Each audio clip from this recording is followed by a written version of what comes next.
আসসালামু আলাইকুম রহমতুল্লাহি ওবারাকাত। সম্প্রতি করোনা ভাইরাসের সেকেন্ড ওয়েভ ভয়াবহ আকারে বিস্তার লাভ করেছে। প্রতিদিন রেকর্ড সংখ্যক লোকজন করোনায় আক্রান্ত হচ্ছে এবং মৃত্যুর কোলে ঢলে পড়ছে। এই করোনায় আমরা আমাদের অনেক প্রিয়জনদের হারিয়েছি, সে ক্ষত আজও শুকায় না। তার উপরে করোনার সেকেন্ড ওয়েভের বিস্তার, নতুন করে আমরা আমাদের আর কোনো প্রিয়জনদের আর হারাতে চাই না। তাই এই মুহূর্তে আমাদের সাবধানতা ও সতর্কতার কোনো বিকল্প নেই। সব ধরনের জনসমাগম এড়িয়ে চলুন। বাইরে বের হলে অবশ্যই মাস্ক পরে বেরোবেন। বাইরে থেকে ঘরে ফিরে ভালো করে হাত ধুয়ে নিন। সকল স্বাস্থ্যবিধি মেনে চলুন।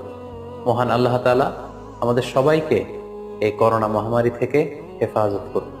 আসসালামু আলাইকুম ওয়া রাহমাতুল্লাহি ওয়া বারাকাতুহু।